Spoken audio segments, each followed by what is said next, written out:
Hi everyone, welcome to my channel. My name is Gabriella. I hope that you're all doing well. In today's video, I will be reviewing the Faber Castell Creative Studio tube watercolors that I have recently purchased. Creative Studio is Faber Castell's student grade line. It has a lot of different products, all affordable, at least here in Europe they are, and they all have this navy blue and white packaging. The range has 24 colors, but I purchased a 12 count set, hoping that I will be able to mix all the colors that I need.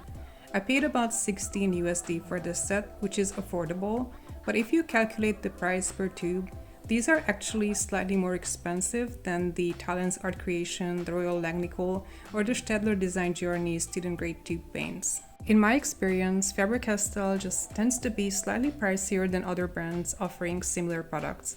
I guess it has to do with the brand itself. The tubes are 9 ml and plastic. All the colors have conventional color names such as ultramarine. However, there is no pigment information indicated on the tubes. The set comes with a sturdy mixing palette, which I appreciate, but there is no brush, even though it's shown on the packaging. I was really hoping that they would include one, it being a beginner set. Plus, I've been meaning to try out the Creative Studio round brushes for a while. I guess I'll have to buy them separately.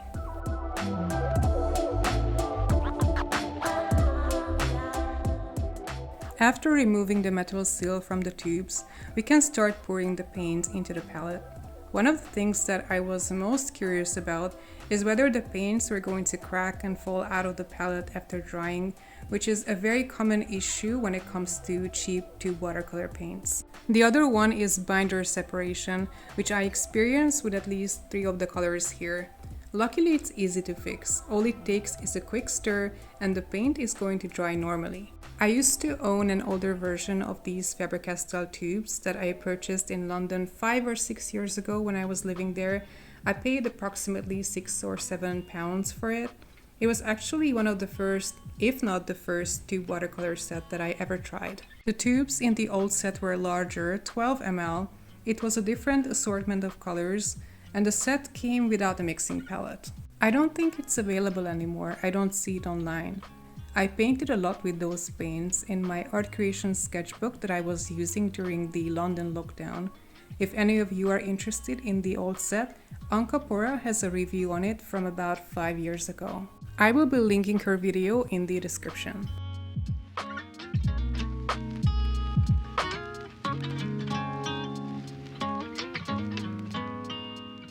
I'm swatching the colors on Fabriano Academy drawing paper, which is a great all-purpose mixed media paper. It's good enough to showcase the saturation and the flow of the paints, but being a cellulose paper, it's also a bit unforgiving, meaning it shows the negative aspects as well, such as the chalkiness. I really like to try out watercolors on such papers. I would say the color selection is pretty good, which is why I opted for the 12 count set instead of the 24. I feel like you have everything you need to get started. There's no essential color missing, so depending on how well the colors will mix, you should be able to obtain as many secondary colors as you need. Although there's 2 colors from the old set that I really miss, the old one had a very nice cobalt blue hue that I like to use for skies, and it also had a very deep olivey pine green that I really liked for like forest themed paintings. I like the pastel blue that comes with the new set though, but I find the greens a bit artificial looking.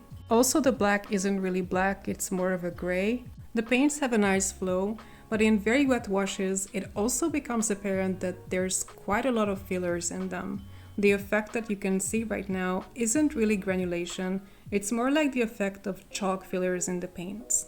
Moving on to color mixing, I tried to mix a muted purple for shadows by mixing the warm red with the ultramarine, which turned out pretty good.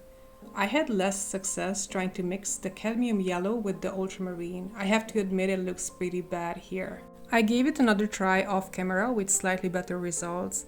And since there's no yellow ochre in the set, I tried to mix the burnt ochre with the cadmium yellow, which I quite liked in the end.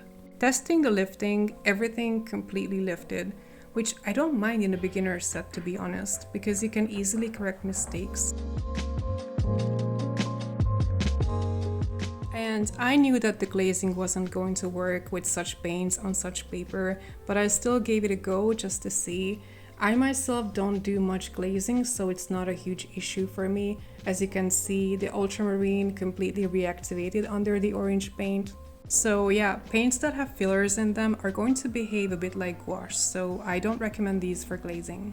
Here you can see all the colors swatched out, and I'm glad that I drew a line with black ink beforehand, as it really shows the opacity of the colors. Opacity is generally considered undesirable in watercolor painting. I myself don't mind opaque colors. In fact, that is my preference in my sketchbook art. Slightly chalky paints like this one have a matte finish and make excellent ground for mixed media such as crayon and colored pencil application on top. They also buckle the paper less than transparent watercolors. Now it's time for some test painting. It's a very simple winter landscape referenced from a picture from Pixabay that I will be linking in the description. I will try to use the watercolors as much as possible without too much mixed media to see what I can achieve with only the paints on sketchbook paper.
In conclusion, I quite like these paints despite their obvious flaws.